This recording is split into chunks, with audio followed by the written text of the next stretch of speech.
He also said never curse a rooster. You know, some people, like in the morning, the rooster starts crowing. He said never curse a rooster because they're waking people up for prayer. So the rooster is a blessed animal, and the Prophet ﷺ did have one. He also had, there were cats in the house. There were also dogs in the early period.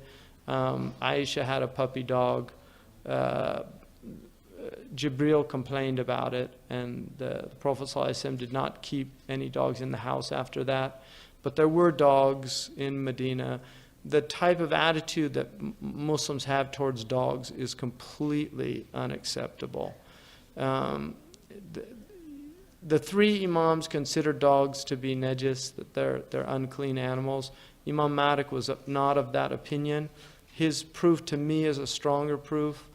The hadith, إِذَا وَلَغَ كَلْبٌ فِي إِنَاءٍ فَاغْسِلُوهُ سَبْعًا, if a dog licks in a bowl, clean the bowl 7 times. Imam Malik said, had it been for najasa, he would not have mentioned a number. Because to remove najasa is just whatever it takes to remove it. But the fact that he mentioned sab'an, he said that it means it's ta'abbud, that the wisdom is not known to us why we're told to do that. But Malikis have never had a problem with the dogs. And seeing eye dogs, I mean, I know Muslims, there's Muslims in our community, there's who have seeing eye dogs. And when they come, it's like suddenly everybody becomes, which is not really appropriate for somebody who has a seeing eye dog. It's just not really a very nice thing to do to somebody, because dogs are very beneficial. They're also animals that are guard dogs. Ibn Abi Zayd al-Qayrawani, the great Maliki scholar, had a guard dog in his house, and some people kind of complained about it. He said if Malik was alive today, he'd have a lion in his yard. In other words, things aren't as safe as they used to be. So if you know a Muslim that has I had one of my teachers had a guard dog, and I saw with my own eyes, because I used to eat with him, and with my own eyes I saw this. He would take the couscous, put it in his left hand, and feed the dog while he was eating dinner. I saw it with my own eyes. You know, so, and I don't know anybody that has the wara' of that man. I've never seen anybody that has the wara', the scrupulousness of that man. Hafidhahu Allah. So dogs, just be nice to dogs. That's my message there. Don't, the kalb al-aqur, which the Prophet said to kill, is like a rabid dog, a voracious dog. But just the dogs that you see in the West, really don't, it's just, people have dogs. They're dog people, and they need to become Muslim.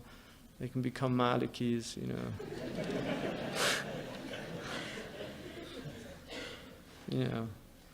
They have a redneck bumper sticker.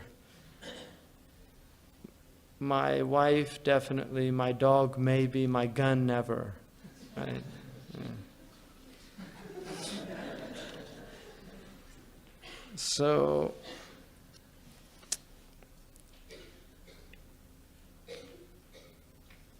and then the cats. Somebody mentioned yesterday that the Prophet had a cat with a name. I don't know that. I tried to find that, but I could not find that. But we know the Prophet liked cats. He called them tawafat, things that live around the house. Cats are very good. They kill harmful animals, rats that carry diseases, snakes, and they're special creatures. I mean, they're amazing creatures. You can learn a lot from watching cats.